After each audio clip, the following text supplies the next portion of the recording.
Meski di tengah keterbatasan fisik dengan kondisi satu kaki yang putus akibat kecelakaan, namun tak menyurutkan semangat juang Siam Hadi, seorang sosok pemuda tangguh warga Lubuk Resam, Kecamatan Cermin dan Gedang, Kabupaten Sarolangun, Provinsi Jambi, dalam menggapai mimpi menjadi pemuda sukses di masa depan. Bagi seorang penyandang disabilitas, tentu kondisi seperti ini bukanlah hal yang mudah. Sebab selama 3 tahun sejak kejadian musibah yang menimpanya pada 2014 hingga 2016 lalu, ia harus bersabar dengan segala kekurangan diri. Meskipun demikian, tak membuat dirinya patah arang dan patah semangat. Namun dia mengaku bersyukur pada tahun 2017, dia berpikir bahwa ujian Tuhan tak harus diratapi, namun harus diperjuangkan. Sebab ia percaya akan ketentuan Tuhan bahwa Allah tidak akan merubah nasib seseorang, kecuali orang itu sendiri yang akan merubahnya.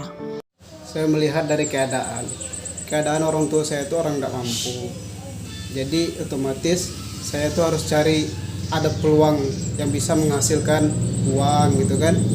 Nggak mungkin saya berpangku tangan terus, walaupun orang tua masih ada, setidaknya saya nggak menyusahkan mereka.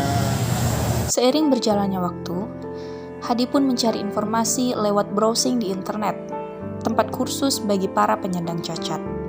Akhirnya dia pun mendapatkan informasi bahwa ada penerimaan kursus di sebuah lembaga balai pemerintahan yang khusus bagi penyandang disabilitas. Meski sempat diterpa dengan keraguan kala itu, namun ia meyakinkan bahwa dirinya mampu berangkat ke sana untuk menimba ilmu sebagai bekal satu-satunya menatap masa depan yang lebih baik nantinya. Disitulah Hadi mulai menapak dengan belajar menjahit selama 1 tahun lebih. Dan pada pertengahan 2019, Hadi pun lulus menjadi peserta dengan predikat terbaik dari 200 peserta disabilitas yang ikut kala itu. Berpikir, nggak mungkin di dunia ini disabilitas itu saya sendiri, kan nggak mungkin. Pasti ada yang lain. Jadi saya kolek-kolek HP, saya lihat di sana ada komunitas disabilitas. Tapi saya lihat mereka udah pada mandiri semua. Saya cari di mana tempat mereka bisa bangkit seperti itu. Terus saya cari di Google, ketemu ada di Palembang, tempat pelatihan balai untuk disabilitas di Palembang. Saya pikir dengan kondisi saya yang sekarang kaki satu, saya pengen cari kerjaan yang nggak terlalu memberatkan untuk berjalan. Saya pilih aktivitas yang banyak duduk. Otomatis saya harus pilih menjahit. Itu pilihan saya. Pilihan pertama saya menjahit. Saya lihat di tempat saya itu nggak ada penjahit. Jadi saya pikir mungkin ini ada peluang. Makanya saya putuskan untuk menjadi penjahit. Ya alhamdulillah sampai sekarang kerjaan saya disibukkan dengan menjahit. Kerinduannya dengan kampung halaman dan keluarganya membuat Hadi harus pulang ke tanah kelahirannya. Namun kali ini ia pulang tidak dengan tubuh hampa, namun dengan berbekal ilmu menjahit serta bantuan mesin dan peralatan menjahit yang dibantu tempat sekolahnya kala itu. Setiba di kampungnya yang kebetulan berada di jalan poros antar kecamatan dan menjadi salah satu ibu kota Kecamatan Cermin dan Gedang, membuat ia harus kembali berpikir keras menyalurkan kemampuan keilmuannya tersebut.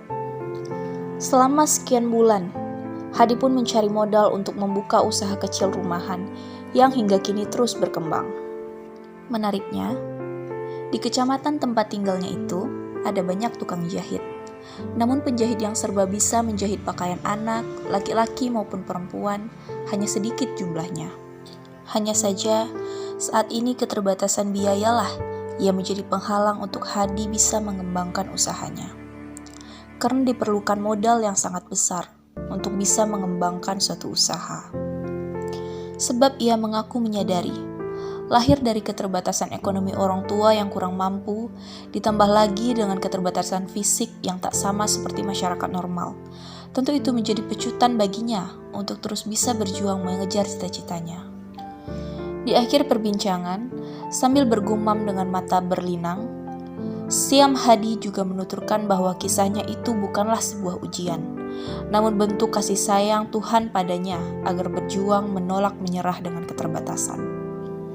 Ia juga memohon doa agar dia diberikan kesehatan, kesabaran, dan kekuatan diri dalam menjalani usaha kecilnya itu, meski dengan keterbatasan dan mendapatkan modal, sehingga kelak bisa membuka lapangan kerja untuk rekan senasib penanggungan sesama disabilitas. Saya tuh punya keinginan kalau suatu hari nanti saya bisa punya tempat sendiri, udah punya modal, saya ingin sekali buka tempat yang agak besar, biar bisa untuk mempekerjakan para disabilitas yang senasib sama saya.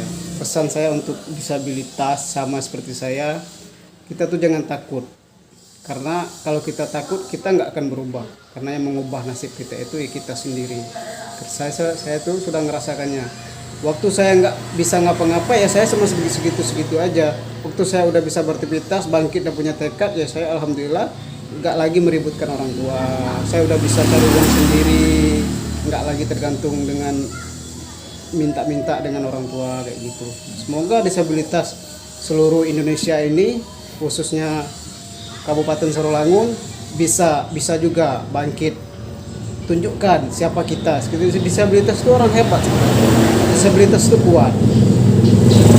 Karena mental kita itu emang udah terdidik dengan kepahitan. Jadi pahit-pahit itulah yang menjadi kita tuh lebih kuat lagi. Harapan saya dengan pemerintah, ya saya tuh kan agak kurang di permodalan. Ya berharap pemerintah itu bisa membantu modal atau membantu peralatan seperti itu. Karena di era sekarang itu emang butuh support dari pemerintah setempat gitu. Kisah perjalanan Syam Hadi ini sebagai bukti nyata mengingatkan kita agar tidak mudah menyerah, sebab dia dengan keterbatasan fisik mampu bangkit. Ayo kita berjuang dengan sungguh-sungguh dalam mengarungi bahtera kehidupan agar masa depan kita bisa lebih baik.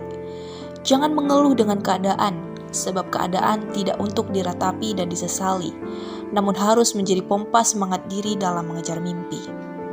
Abdul Hanan, Pena Jambi, melaporkan.